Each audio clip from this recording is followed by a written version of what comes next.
اے مسافر، آپ نے ایک ایک لاش اٹھائی ہے، کیا مجھے نہیں سنبھالیں گے؟ مولا حسین نے اسی عالم میں کہا، گھبراؤ نہیں، میرے بابا علی مرتضیٰ تمہیں سنبھالیں گے۔ جب شمر ملعون نے دیکھا کہ کوئی شخص بھی مولا حسین کو قتل کرنے پر آمادہ نہیں تو اس نے کہا، یہ کام صرف میں کر سکتا ہوں۔ یہ خنجر لے کر مولا حسین کے سینے پر سوار ہو گیا۔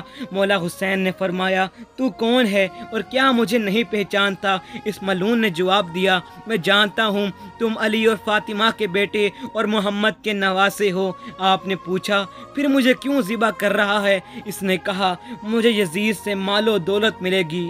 مولا حسین نے اس سخت لمحے میں بھی اپنے چاہنے والوں کو یاد کیا اور سلام آخر کہا۔ آپ نے نماز کی مہلت چاہی، آپ کا سر اقدس سجدے میں تھا کہ شمر لعین نے آپ کی زلف مبارک پکڑی اور خنجر چلانا شروع کیا، یہاں تک کہ 12 ضربوں سے آپ کا سر مبارک قطع کر دیا۔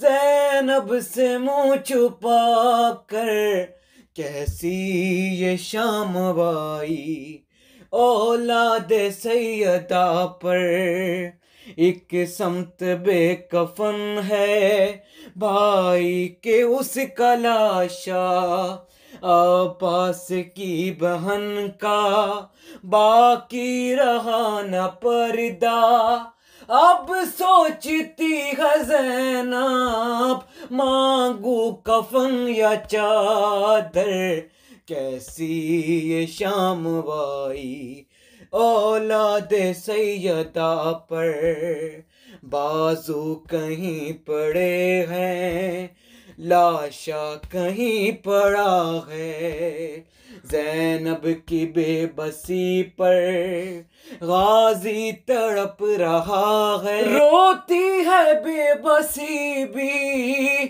فرش عزا بچھا کر، کیسی یہ شام بائی اولاد سیدہ پر، جو گھر میں 2 قدم بھی پیدل نہیں چلی ہے، جو گھر میں 2 قدم بھی پیدل نہیں چلی ہے، ایک دن میں وہی زینب عباس بن گئی ہے، پہرے پہ آ گئی ہے تنہا علم اٹھا کے، کیسی یہ شام بائی اولاد سیدہ پر، سجاد سے لپٹ کر کہتی رہی سکینہ، احساس ہو رہا ہے میں ہو گئی یتیمہ، ظالم ڈرا رہا ہے نیزے دکھا دکھا کے، کیسی یہ شام بائی اولاد سیدہ پر، کیسی یہ شام بائی اولاد سیدہ پر، سجاد رو رہے ہیں زینب سے منہ چھپا کر، کیسی یہ شام بائی اولاد سیدہ پر۔